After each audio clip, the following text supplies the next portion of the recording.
जय हिंद दोस्तों। आज हम लोग एनसीईआरटी बैच में क्लास 6 हिस्ट्री की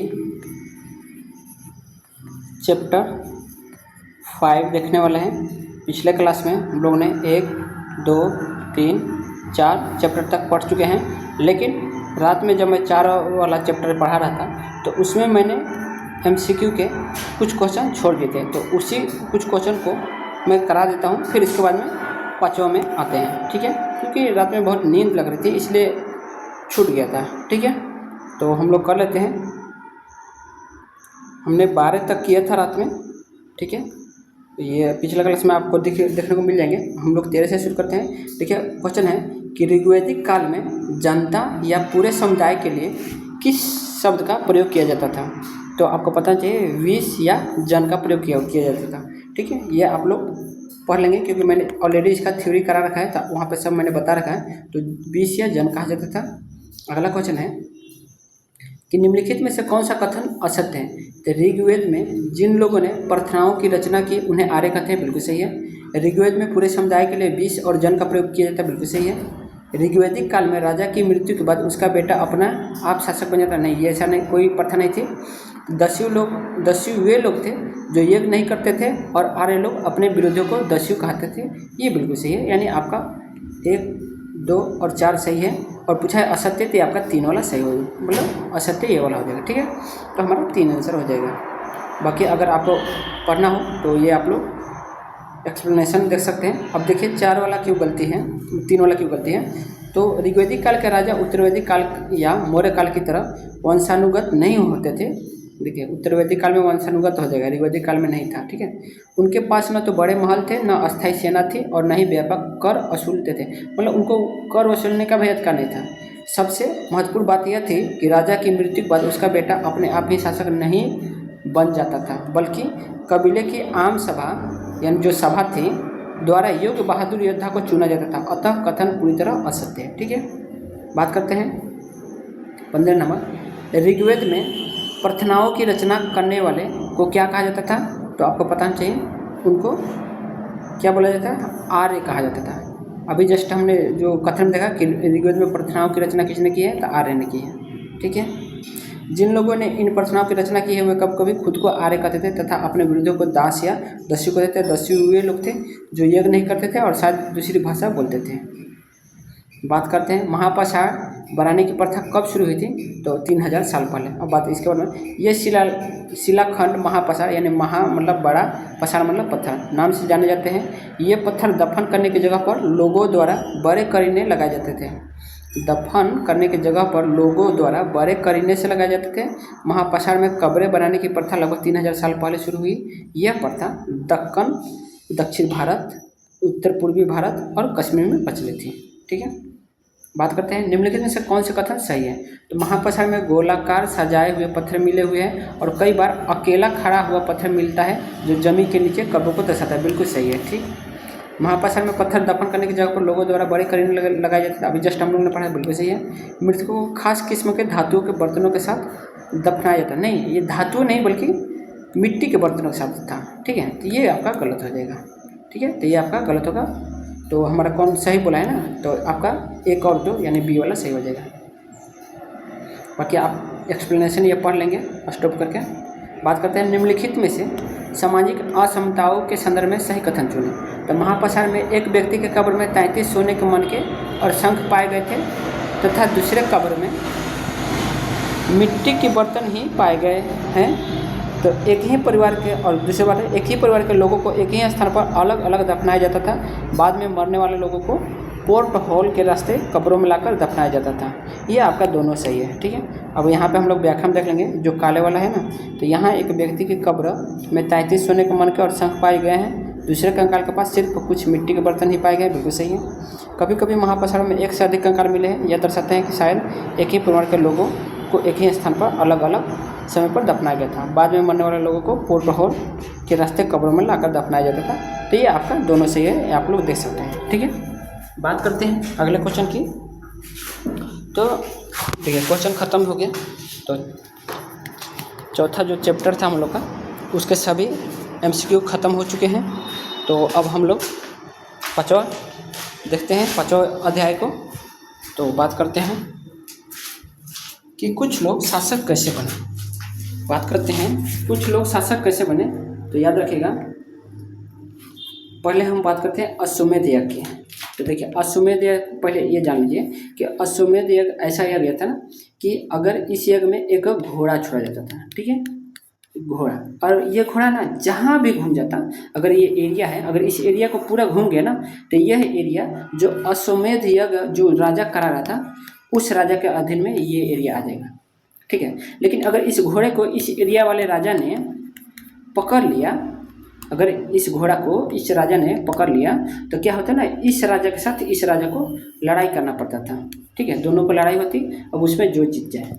लेकिन अगर ये हार गया तो ये राजा इसको मार देता है। लेकिन अगर इस घोड़ा को ये राजा नहीं पकड़ता ना, तो इसको बस अपने अधीन में शासन करने का मौका देता था, ठीक है, इसको नहीं मारता, बल्कि यही राजा यहाँ पे शासन करता, लेकिन इसकी हर बात को ये मानता, ठीक है, मतलब ये मान लेता कि हमसे बलवान ये राजा है, ठीक है। तो ऐसा था। अब बात करते हैं अश्वमेध। यह एक विशेष आयोजन था। इसमें एक घोड़े को राजा के लोगों की देखरेख में स्वतंत्र विचरण के लिए छोड़ दिया जाता था।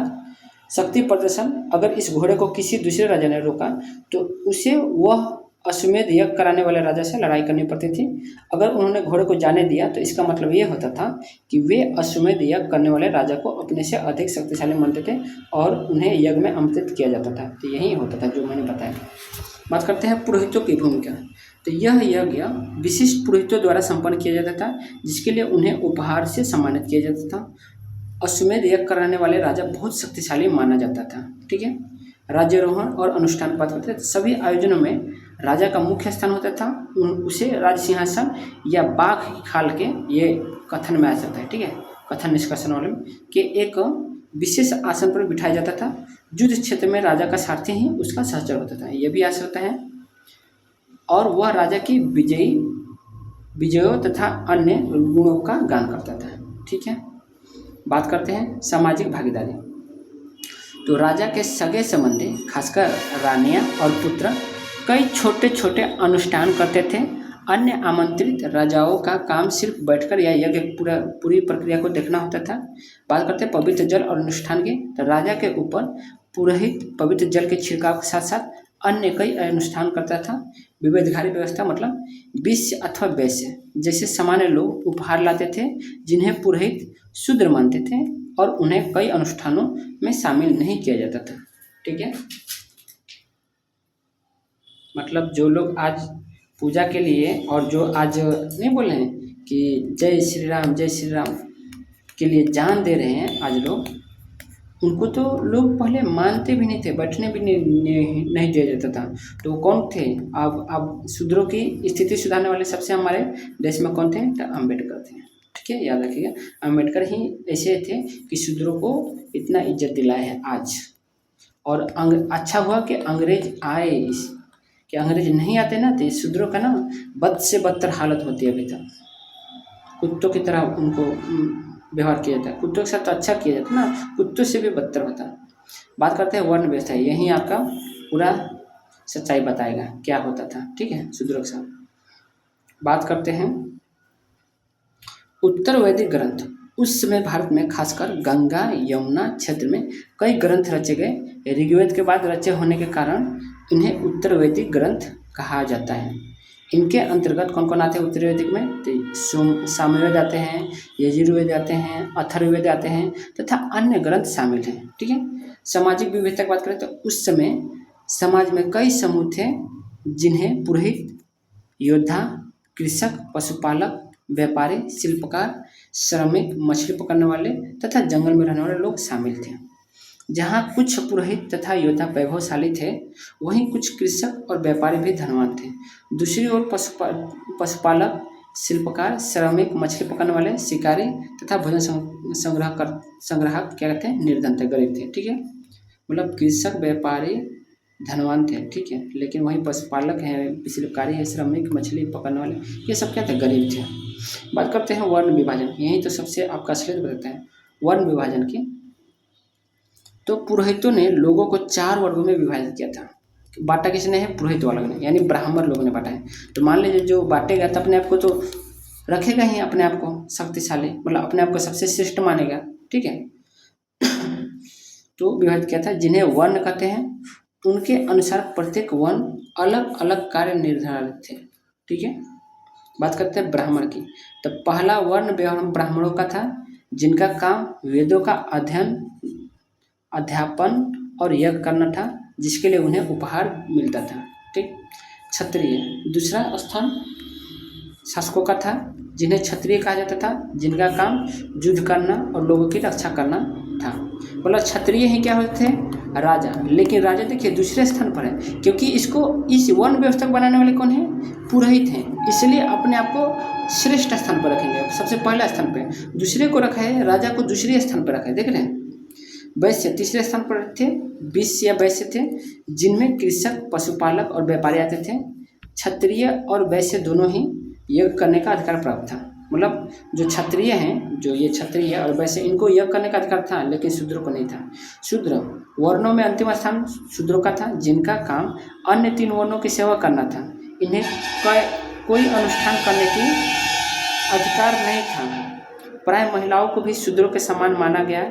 महिलाओं तथा शूद्रों को वेदों के अध्ययन का अधिकार नहीं था।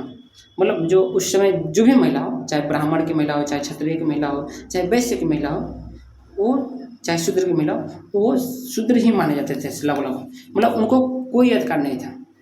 चाहे वो ब्राह्मण ही महिला क्यों ना हो, चाहे क्षत्रिय ही महिला क्यों ना हो, उनको कुछ अधिकार नहीं था। तो आप इस बात से समझ सकते हैं, जो आजकल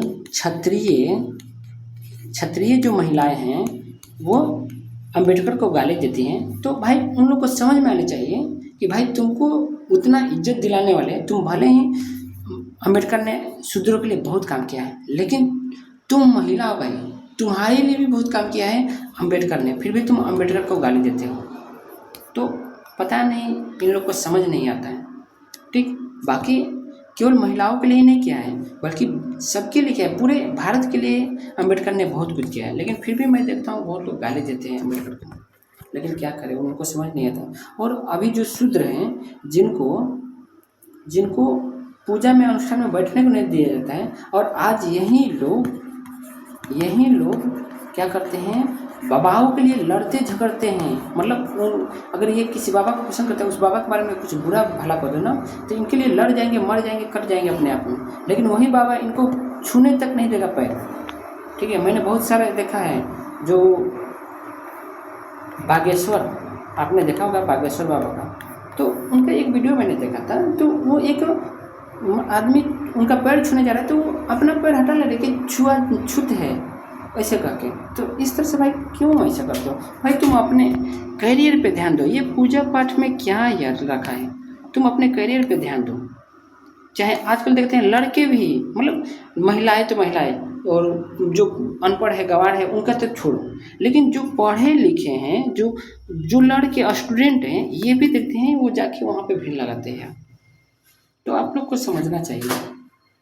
बाकी शूद्रों की अगर अभी हालत बहुत सही है, और मैं मानता हूँ कि अंग्रेज आए कि आप लोग के अंग्रेजों के आने से आप लोग की, अंग्रेज यानी विदेशों के आने से, विदेशी आदमी जो व्यापारी थे, भले ही यहाँ पे आके गुलाम बनाए, आपके देश को गुलाम बनाए, वैसे भी शूद्र ऑलरेडी गुलाम थे, वो भी बुरा गुलाम, बहुत बुरी तरह हालत थी उनकी शूद्र की। हाँ, पता है कि बहुत सारे अंग्रेज ने बहुत बदतर किया, लेकिन ब्राह्मण भी तो सबसे ज़्यादा बदतर करते थे। आप लोग को चलना था तो आपको पीछे झाड़ू बांध के चलना था।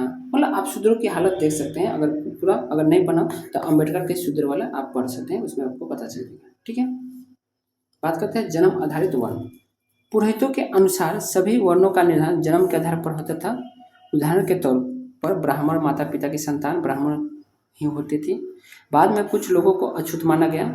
अछूत वर्गों में कुछ शिल्पकार, शिकारी तथा भोजन सराहक शामिल थे। साथ ही इनमें से वे लोग भी आते थे जो शव को दफनाने या जलाने का काम करते थे। इन लोगों से संपर्क अपवित्र माना जाता था। देखिए, मतलब ये आप लोग समझिए कि पुरोहितों के अनुसार सभी वर्णों का निर्धारण जन्म के आधार पर होता था। मतलब पहले देखिए, ऋग्वैदिक काल में क्या था ना, ऋग्वैदिक काल में था कि जो आप काम कर रहे हैं उस पे आधारित आपका वर्ण व्यवस्था गिना जाएगा। लेकिन जब उत्तर वैदिक काल है ना, तो पुरोहितों ने क्या किया, जन्म के आधार पर, अगर आप जिस घर पे पैदा हुआ, अगर उस घर का शुद्र है तो आप शुद्र माने जाएंगे। उदाहरण के तौर पर से ब्राह्मण के माता पिता के संतान ब्राह्मण ही होते थे। बाद में कुछ लोगों को अछूत माना गया। अछूत वर्गों में कुछ शिल्पकार हो गए, शिकारी तथा भोजन संग्रह शामिल थे। साथ ही इनमें वे लोग भी आते थे जो शवों को दफनाते हैं, जैसे डोम हो गया, जलाने का काम करते थे। इन लोगों के संपर्क में अपवित्र मानते हैं। अब देखिए, इन लोगों के संपर्क में आने पर लोगों को क्या बोलते थे, जैसे तीन जो है, ब्राह्मण है, ठीक है, ब्राह्मण है, क्षत्रिय है, ठीक, और वैश्य है। अगर ये इनके साथ संपर्क में आते थे ना, तो वो लोग बोलते थे कि हम अपवित्र हो गए। लेकिन आपको पता है, बहुत जगह ये भी देखेंगे कि शूद्र अगर शादी करके लाते थे ना, तो इनकी दुल्हन के साथ पहले सुहाग रात इन मतलब वो लोग मनाते थे। अब पता नहीं ब्राह्मण, क्षत्रिय और वैश्य, तो ये लोग जहाँ तक पता है, लेकिन मैं बोल नहीं सकता, लेकिन इतना तक पता है कि, और मैंने बहुत सारे किताब में लिखा हुआ है, और ये चीज़ बताया है कौन, अपने ये दृष्टि के दिव्यकृति सर, ये भी बताए कि उनकी पत्नियों के साथ, पत्नियों के जो शूद्र हैं उनकी पत्नियों के साथ वो लोग सुहाग रात मना लेते थे। मतलब उनके साथ सो सकते थे। मतलब शूद्र के साथ छुआ जाएंगे तो अपवित्र हो जाएंगे, लेकिन शूद्र की दुल्हनों के साथ, महिलाओं के साथ सोएंगे तो ये अपवित्र नहीं होंगे। तो इस ऐसे तरह ढोकसला होता था। तो आप देख रहे हैं किस तरह का ढोकसला था उस टाइम। तो इसलिए मैं मानता हूँ ना कि अंग्रेज आए कि अच्छा हुआ, शूद्रों की जिंदगी बदल गई। ठीक है। वर्ण व्यवस्था का विरोध, कई लोगों ने ब्राह्मणों द्वारा बनाई गई इस वर्ण व्यवस्था को स्वीकार नहीं किया। कुछ राजा स्वयं को पुरोहितों से श्रेष्ठ मानते थे। कुछ लोग जन्म के आधार पर वर्ण निर्धारण नहीं सही नहीं मानते थे, और इसके अतिरिक्त कुछ लोग व्यवसाय के आधार पर लोगों के बीच भेदभाव उचित नहीं समझते थे। कुछ लोग चाहते थे कि अनुष्ठान संपन्न करने का अधिकार सबका हो, और कई लोगों ने छुआछूत की आलोचना की।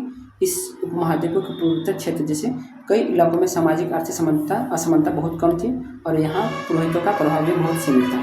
तो ये जो था ना, ये बहुत सही था। ठीक है, विरोध था। अब अगला बात करते हैं जनमत और महाजनपद। ठीक है, तो अर्थ एवं विकास महायोगों को करने वाले राजा में जन के राजा न होकर जनपदों के राजा माने जाते थे। बात कर रहे हैं अर्थ एवं विकास महायोगों को कराने वाले राजा बाद में जन के राजा न होकर जनपदों के राजा माने जाने लगे। जनपद का शाब्दिक अर्थ था जन के बसने की जगह। ठीक है, प्रमुख पुरास्थल, पुरातत्वविदों ने जनपदों की कई बस्तियों की खुदाई की है, जिनमें प्रमुख है दिल्ली में पुराना किला, उत्तर प्रदेश में मेरठ के पास हस्तिनापुर, और एटा के पास अंतरजी खेरा।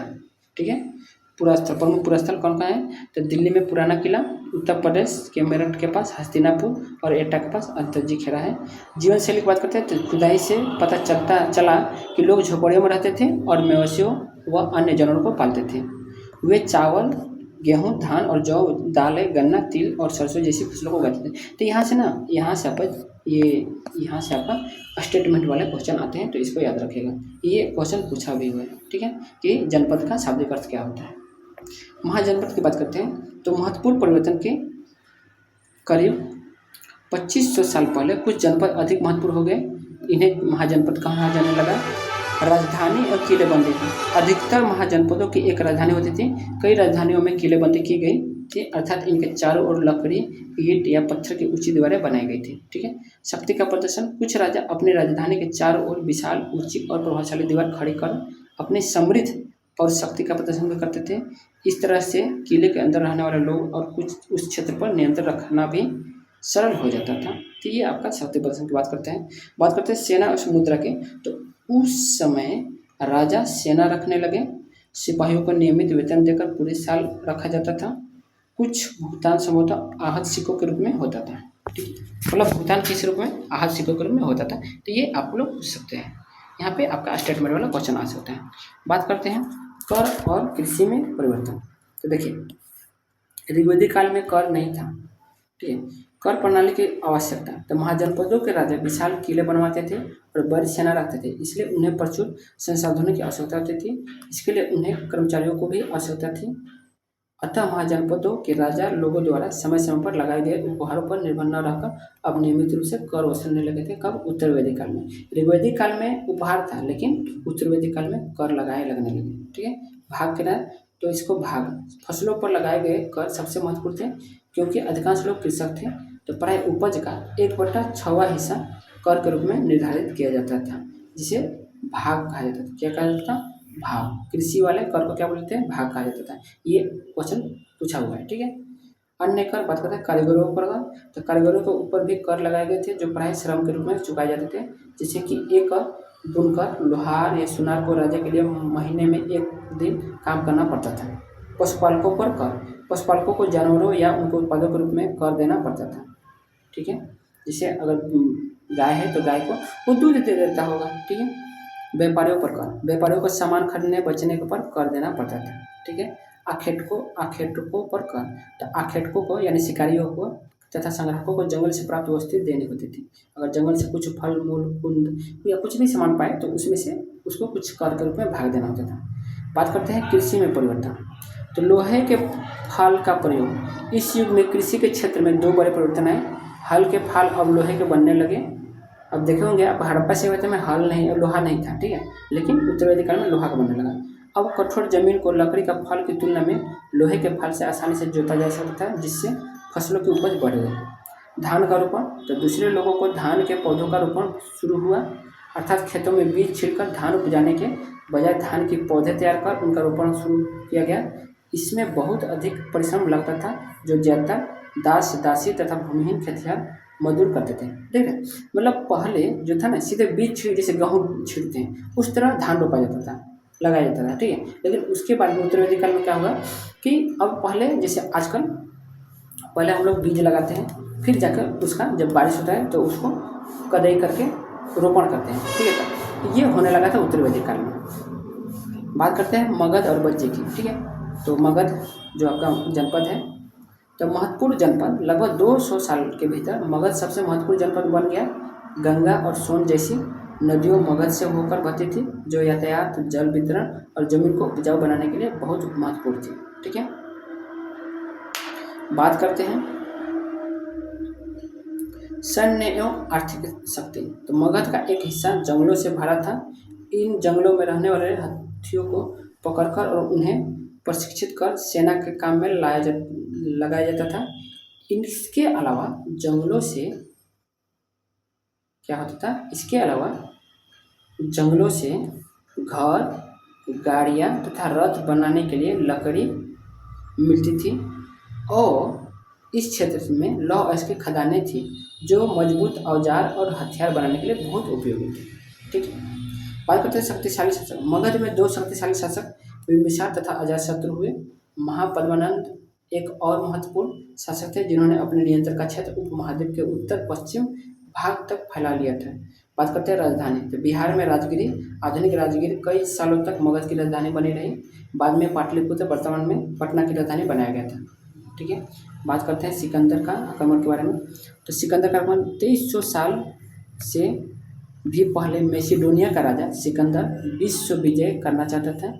पूरी तरह सफल न होने पर भी वह मिस्र और पश्चिम एशिया के कुछ राज्यों को जीतता हुआ भारतीय उपमहाद्वीप में व्यास नदी किनारे तक पहुंच गया था।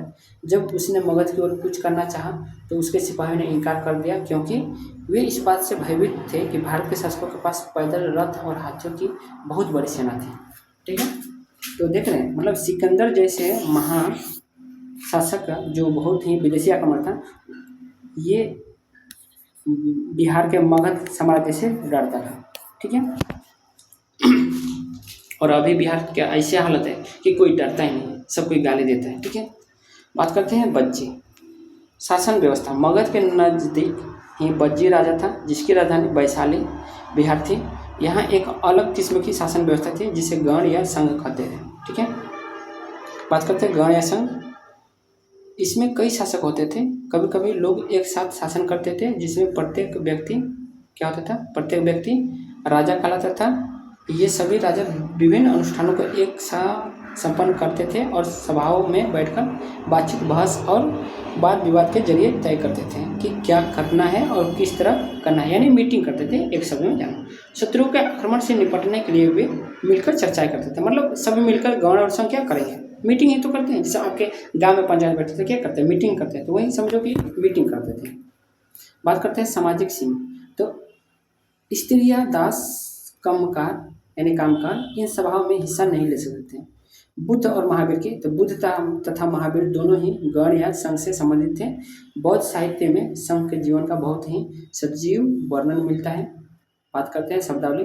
तो गण शब्द का प्रयोग कई सदस्यों वाले समूह के लिए किया गया है जाता है। संघ अर्थात संगठन या सभा। ठीक। दीघ निकाय, तो बज्जी संघ का वर्णन दीघ निकाय से लिया गया है। दीघ निकाय एक प्रसिद्ध बौद्ध ग्रंथ है जिसमें बुद्ध के कई व्याख्यान दिए गए हैं। इन्हें करीब 2300 साल पहले लिखा गया था। ठीक है, ये आप लोग याद रखिएगा। यहाँ से आपके स्टेटमेंट वाला क्वेश्चन आते हैं। बात करते हैं अजातशत्रु और बज्जी संघ और एथेंस का प्रजातंत्र। तो अजातशत्रु और बज्जी संघ की, तो बुद्ध का परामर्श अजातशत्रु बज्जी संघ पर आक्रमण करना चाहता था, जिसके लिए उन्होंने अपने मंत्री बस्कार को बुद्ध के पास सलाह लेने भेजा। बुद्ध ने उनसे पूछा कि क्या बज्जी सभाएं नियमित रूप से होती है, क्या बज्जी सभाएं नियमित रूप से होती है तथा उनमें सभी सदस्य उपस्थित होते हैं। जब उन्हें पता चला कि ऐसा होता है तो उन्होंने कहा कि बज्जी वासी तब तक उन्नति करते रहेंगे जब तक वे पूर्ण और नियमित सभाएं करते रहेंगे। ठीक है, आपस में मिलजुल कर काम करते रहेंगे, पारंपरिक नियमों का पालन करते रहेंगे, बड़ों का सम्मान, समर्थन और उनकी बात पर ध्यान देते रहेंगे, बज्जी महिलाओं के साथ जोर जबरदस्ती नहीं करेंगे और उन्हें बंधक नहीं बनाएंगे, शहरों तथा गांवों में चैत्यों का रखरखाव करेंगे, विभिन्न मतावलंबी संतों का सम्मान करेंगे और उनके आने जाने पर कोई रोक नहीं लगाएंगे। तो क्या बोले, ये बुद्ध जी बोले हैं कि वे पूर्ण और नियमित, मतलब जब तब तक उन्नति करोगे, मतलब उनका कहना है कि कोई भी व्यक्ति तब तक उन्नति करता रहेगा जब तक, या कोई भी संघ या कोई भी अगर आपका फैमिली, जब तक वो उन्नति करता रहेगा जब तक ये सभी गुण उसके अंदर होगा। ठीक है, अब बात करते हैं संघों का अंत। कई शक्तिशाली राजा इन संघों को जीतना चाहते थे, इसके बावजूद उनका राजा 1500 साल पहले तक चलता रहा। इसके बाद गुप्त शासकों ने गण और संघ पर विजय प्राप्त कर उन्हें अपने राज्य में शामिल कर लिया था, किस गण और संघ को। बात करते हैं एथेंस का प्रजातंत्र। ठीक है, एथेंस ये विदेशी है। तो शासन व्यवस्था लगभग 2500 साल पहले एथेंस के लोगों ने एक शासन व्यवस्था स्थापित की जिसे प्रजातंत्र या गणतंत्र कहते हैं। वह व्यवस्था लगभग 200 साल तक चली। नागरिकता 30 साल से ऊपर से उन सभी पुरुषों को पूर्ण नागरिकता प्राप्त थी जो दास नहीं थे। वहाँ एक सभा भी थी जो महत्वपूर्ण विषयों पर निर्णय लेने के लिए एक साल भर में कम से कम 40 बार बुलाई जाती थी। मतलब एक साल में 40 बार, मतलब महीने में लगभग 2 महीने में या 3 महीने में 4 बार मान सकते हैं। ठीक है, तो इस तरह होता था।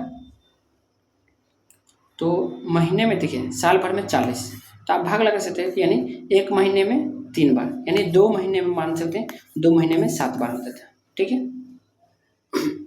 इनमें सभी नागरिक भाग ले सकते थे। बात करते हैं नियुक्ति सेवा की। तो शासन के कई पदों पर नियुक्ति लॉटरियों द्वारा की जाती थी। सभी नागरिकों को सेना और नौसेना में अपनी सेवाएं देनी होती थी। ठीक है, बात करते हैं अधिकारों का आपका। तो औरतों, विदेशियों यानी व्यापारियों और शिल्पकारों और दासों को नागरिक का दर्जा या अधिकार नहीं मिलता था। ठीक है, तो ये आप लोग याद रख सकते हैं एथेंस का प्रजातंत्र में। बात करते हैं कुछ महत्वपूर्ण तिथियाँ। तो नए शासक लगभग 3000 साल पहले, महाजनपद लगभग 3000 साल पहले, सिकंदर का आक्रमण, दीघ निकाय का लेखन लगभग कब हुआ था, 2300 साल पहले, गण एवं संघों का अंत कब हुआ था, तो 1500 साल पहले हुआ था। ठीक है, तो आज के लिए थ्योरी हमारा कंप्लीट हुआ। अब हम लोग एमसीक्यू देखते हैं। ठीक है, बात करते हैं आज से 3000 साल पहले लोग किस प्रक्रिया द्वारा राजा बनते थे। तो किस प्रक्रिया द्वारा, यज्ञ करके, यानी अश्वमेध यज्ञ करके। अभी जस्ट हमने देखा। बात करते हैं निम्नलिखित में से असत्य कथन का चयन करें। तो अश्वमेध यज्ञ में एक घोड़े को स्वतंत्र छोड़ दिया जाता था और किसी दूसरे राजा ने रोका तो अश्वमेध यज्ञ करने वाले राजा से युद्ध करना पड़ते थे। बिल्कुल सही है। अश्वमेध करने वाला राजा बहुत ही शक्तिशाली माना जाता था। यज्ञ में आमंत्रित सभी राजा उसके लिए उपहार लाते थे। बिल्कुल सही है आपका, दोनों मतलब असत्य बोले ना, तो ये तो दोनों सही है। तो असत्य क्या हो जाएगा, कोई नहीं है, तो आपका डी वाला सही हो जाएगा। ठीक है, तो और हमने थ्योरी पढ़ रखा है तो इसको जरूरत नहीं पढ़ने की। बात करते हैं इनमें से युद्ध क्षेत्र में राजा के सहचर कौन होता था। तो सारथी होता था ना, ये होता था। ठीक है, बात करते हैं राज्यारोहण वर्ण व्यवस्था के तो निम्नलिखित सही कथनों का चयन करें। यज्ञ के अवसर पर राजा के सारथी राजा की विजय तथा अन्य गुणों का गान करते थे, बिल्कुल सही है, अभी जस्ट पढ़ा। वैश्य और शूद्र, जिन्हें पुरोहित शूद्र मानते थे, उन्हें भी अनुष्ठान में शामिल किया था। नहीं, शूद्रों को अनुष्ठान में शामिल नहीं था, ठीक है, वैश्यों को था लेकिन शूद्रों को नहीं था, तो ये आपका गलत हो जाएगा, केवल एक सही होगा, ठीक है, यह हम लोग ने पढ़ लिया है। बात करते हैं निम्नलिखित का मिलान करें। तो ब्राह्मण क्या थे? तो ब्राह्मणों का काम था यज्ञ करना, क्षत्रियों का काम था युद्ध करना, वैश्यों का काम था क्या? खेती करना, और वैश्य में कृषक भी आते थे, ठीक है, धनवान कृषक आते थे, ठीक है, वैश्य में व्यापारी कृषक आते थे सब, ठीक है, और शूद्रों में 3 वर्णों की व्यवस्था करना था। तो आपका सी वाला सही हो जाएगा। तो हम लोग पढ़े निम्नलिखित जनपद का शाब्दिक अर्थ क्या है। तो जनपद का भी हमने देखा, तो जन के बसने की जगह, ठीक है, ये हम लोग ने देखा था, मैंने बोला भी था। बात करते हैं निम्नलिखित में से जनपद के संदर्भ में गलत कथन का चयन करें। तो यहाँ लोग झोपड़ियों में रहते थे और मवेशियों तथा जानवरों को भी पालते थे, ठीक है, बिल्कुल सही है। बात करते हैं वे लोग गेहूँ, धान, तिल, सरसों जैसी फसल, ये भी था, अभी जस्ट मैंने बोला था कि यहाँ स्टेटमेंट वाला क्वेश्चन आते हैं और आगे गए। लोग मिट्टी के बर्तन में बनते थे, इसमें कुछ धूसर और कुछ काले रंग के होते थे, गलत, ठीक है। अब ये गलत क्यों है इसका भी हम देख लेते हैं। देखिए, धूसर और लाल रंग के, यहाँ पे क्या दिए हैं? काले रंग के, ये आपका गलत हो गया था, ठीक है।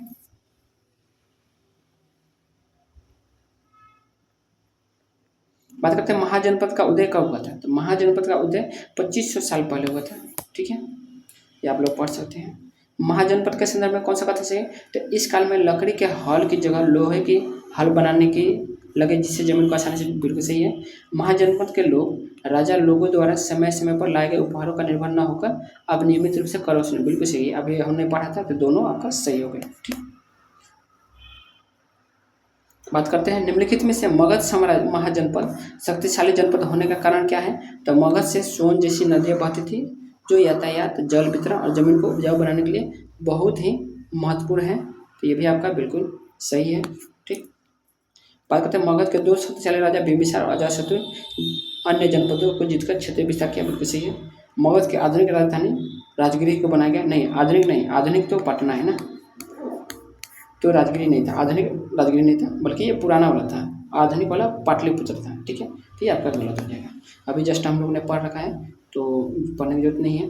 बात करते हैं अजातशत्रु एक शक्तिशाली राजा था, कहाँ का था? तो आपको पता है, मगध का था, ठीक है। सिकंदर कहाँ का राजा था? तो मैसिडोनिया का, अभी जस्ट हमने पढ़ा, ठीक। बात करते हैं सिकंदर ने भारत पर कब आक्रमण किया था? तो 2300 साल पहले किया था। और ब्यास नदी क्या पूछता है कि किस नदी के पास आकर रुक गया था? तो ब्यास नदी, याद रखिएगा। और सिकंदर और पोरस के बीच में लड़ाई हुआ था ना, सिकंदर और पोरस के बीच में लड़ाई हुआ था, याद रखिएगा, सिकंदर और पोरस के बीच में हाइडेस्पिस की लड़ाई, ठीक है, हाइडेस्पिस की लड़ाई हुई थी, किसके? झेलम नदी के किनारे, ठीक है, याद रखिएगा इस बात को। बात करें सिकंदर मिस्र और पश्चिमी एशिया के राज्यों को जीतते हुए भारतीय उपमहाद्वीप में किस नदी किनारे पर पहुंचा था? तो ये ब्यास नदी पर पहुंचा था, ठीक है। इस नदी के किनारे तो उसकी लड़ाई हुई थी पोरस के साथ, ठीक है। बात करते हैं निम्न में से बज्जी संघ की राजधानी कहाँ थी? तो बज्जी संघ की वैशाली थी, ठीक है, वैशाली क्या है? बिहार में, ठीक है। बात करें निम्नलिखित में से बज्जी संघ के संदर्भ में सही कथन, तो इसकी राजधानी वैशाली थी, बिल्कुल सही है, ठीक है। बात करते हैं विश्व की एकमात्र संघ जहाँ गणतंत्रात्मक शासन व्यवस्था थी, बिल्कुल सही है, बज्जी में एकमात्र गणतंत्र क्या थी? गणतंत्रात्मक शासन था, यानी लोगों की शासन था। इस संघ के स्वभाव में स्त्री, दास और कामगार भी इन सभा में भाग लेते थे, नहीं ये नहीं था, मतलब महिलाओं को और दासों को उस समय जो नहीं शामिल किया जाता था। बज्जी संघ का यह वर्णन दिग्ग निकाय से लिया जाता है, बिल्कुल सही है, तो आपका 1, 2 और 4 सही है, तो कौन सी वाला है जगह, ठीक है, ये आप लोग पढ़ सकते हैं। देखिए तीसरा वाला क्या है कि स्त्री, दास और कामगार इन सभाओं में हिस्सा नहीं ले सकते थे, इसलिए, और हमने पढ़ा था पीछे, ठीक है। बात करते हैं अजातशत्रु ने बज्जी संघ पर आक्रमण करने से पहले किस मंत्री को बुद्ध के पास सलाह लेने भेजा था? तो किस मंत्री को? बस्कार को, ठीक है, अभी जस्ट हम लोग ने पढ़ा। और वही चीज़ जो अभी 5-6 लाइन बताए ना, जो अभी जस्ट मैंने ऊपर बताया, तो वही चीज़ बस्कार को बताए थे बुद्ध जी ने। तो चलिए आज के लिए बस इतना ही, हम लोग ने 5 चैप्टर खत्म कर लिया है अब एनसीईआरटी का, ठीक है। एनसीईआरटी का 5 चैप्टर खत्म कर लिया। इसके बाद में और भी लाएंगे, तो आप लोग कमेंट कीजिएगा आप लोग को क्लास कैसा लगा, और अच्छा लगा हो तो लाइक कर लेना, लाइक और सब्सक्राइब करके अपने दोस्तों को भी शेयर कर लेना। बाकी देखने के लिए बहुत बहुत धन्यवाद। ठीक है, अभी हम लोग देखेंगे, मैं आप लोग को जनवरी से मार्च तक करंट अफेयर कराने वाला हूँ, तो इसको भी आप लोग अगले क्लास में देख लीजिएगा। ठीक है, ये बहुत ही बेस्ट क्लास होने वाला है। ये मैं वन लाइनर के रूप में एकदम रिवीजन कराऊंगा, बहुत ही फास्ट के तरीके से, मतलब आपको कम समय में ज़्यादा करा दूंगा, क्योंकि अभी जस्ट एग्जाम होने वाले हैं इस महीने में बहुत सारे। जैसे एनटीपीसी का है, एनटीपीसी वाला भी है, और आपका मध्य निषेध वाला भी है। ठीक है, तो ये सारे बहुत सारे एग्जाम हैं। ठीक है, और अगले महीने में बीपीएससी का भी है बहुत सारा। ठीक है, तो चलिए आज के लिए बस इतना ही।